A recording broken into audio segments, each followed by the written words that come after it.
رحیم السلام علیکم ناظرین، آپ یوٹیوب چینل دیکھ رہے ہیں، میں عمران خان ہوں۔ ناظرین، عمران خان کو جیل سے نکال کر کہاں لے جایا گیا یہ ایک معمہ بن گیا، کوئی نہیں جانتا۔ لوگ اسپتالوں کی طرف بھاگے، کوئی یہاں بھاگ رہا ہے، کوئی وہاں بھاگ رہا ہے۔ جنید اکبر، شاہد خٹک اور باقی لوگ وہ اپنا الگ الگ کلیم کر رہے ہیں، میڈیا اپنی الگ خبر دے رہا ہے۔ ایکچولی ہوا کیا، ایک دو چیزیں تو آپ اپنے ذہن میں رکھ لیں کہ اڈیالہ جیل کی کوئی بھی خبر پاکستان کے نیشنل میڈیا پہ اسٹیبلشمنٹ کی اپروول کے بغیر نہیں چلتی۔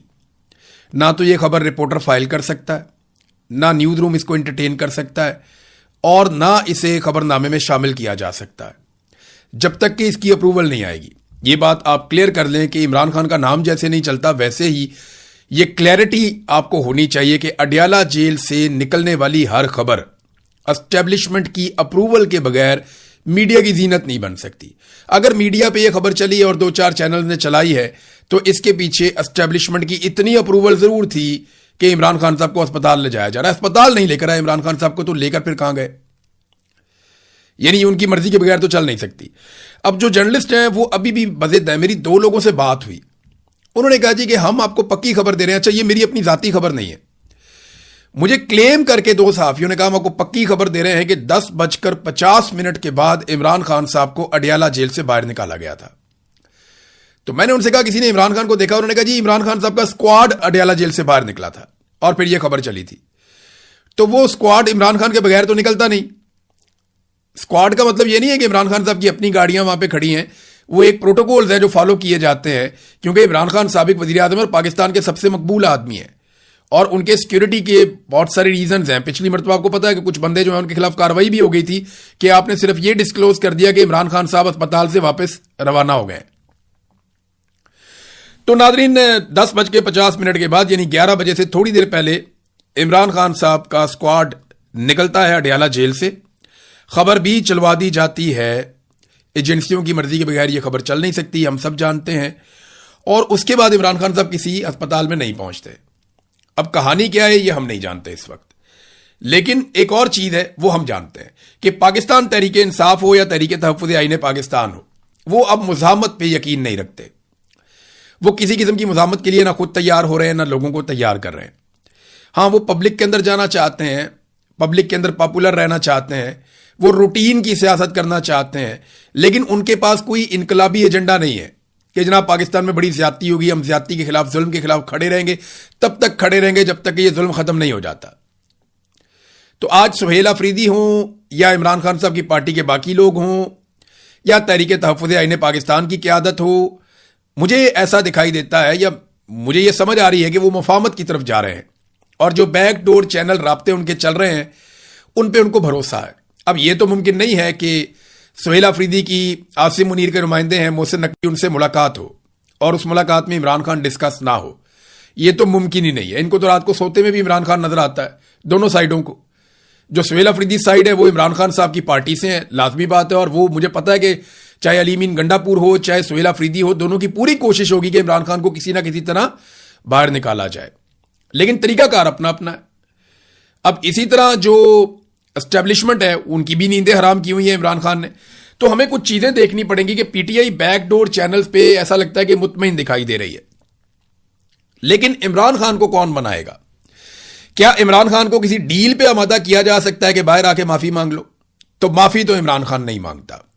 اگر معافی مانگنی ہوتی تو وہ 3 سال سے جیل میں نہ بیٹھا ہوتا۔